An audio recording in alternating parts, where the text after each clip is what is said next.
Thanks, guys. I'm Jack Ziskin alongside Tony Smith, Ethan Koppelman.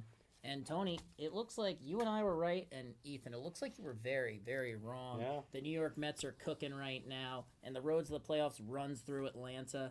Pete Alonso has been playing like his next contract depends on it. Of course it does.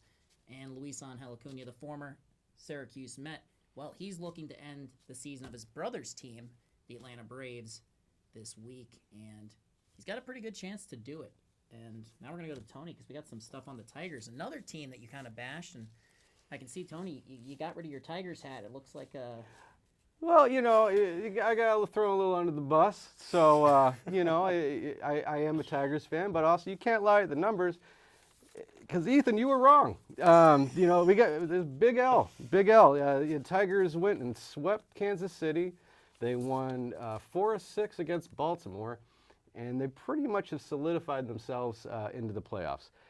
So again, you were wrong, and I have no problem admitting when I'm wrong.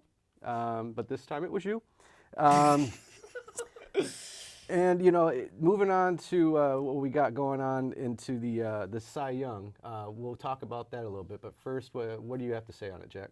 Well, actually, I mean, Ethan, I know you got some notes on the Braves. I know you got a couple pitchers you want to talk about in particular because you're still riding the Atlanta bandwagon, I think. Yeah, so just real quick, the Mets play the Braves, I believe, starting tonight, and they have a 3-game set. It's one of the most important series of the season, just kind of across baseball.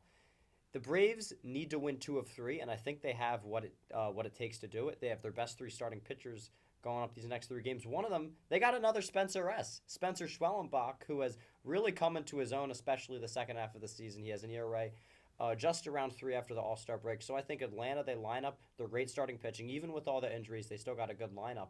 If they take 2 out of 3, they're only 1 back of the Mets and could be less of the Diamondbacks, only need to gain a game after that. And they're playing the slumping Royals, too. So I think that Atlanta still very much in this. That's my take. Atlanta's in the race. I think we agree that Arizona's the most likely team to fall out. I mean, I think you're definitely glossing over Luis Severino a little bit there. I mean, the Mets definitely have put together a real staff of guys that you wouldn't expect to have these kind of seasons. But like Tony said, we got to go back to the awards, and we're going to start out with the American League and National League MVPs. All rise for Aaron Judge. This was a unanimous decision. At the time of this recording, Judge has 55 homers, and, he's got a chance. It's an outside chance, but he could get to 60. And Shohei Ohtani, obviously, 50 stolen bases, 50 homers. First time that any major leaguers ever hit those marks. It's historic.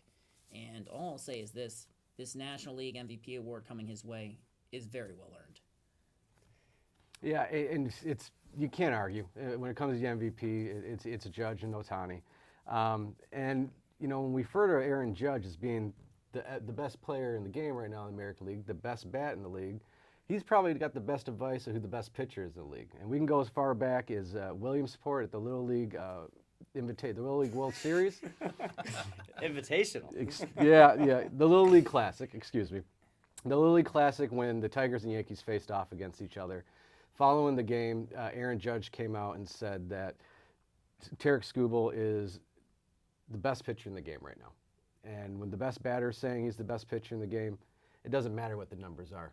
And if we could look at the numbers, he's leading in all categories in pretty much all baseball except for ERA, which he is down by 0.01 to Chris Sale, who's obviously going to probably get the NL Cy Young as well.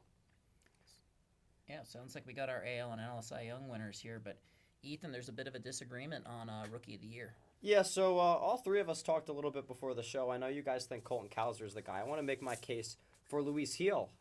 Colton Cowser, in my opinion, has been very close to average this season. 22 home runs. The pop has really tailed off as we've gotten towards the end of the season, and on-base percentage is at .320. I don't think there's that much really making Cowser different from an average baseball player, at least this season, especially with all the other talent that Baltimore has on their roster.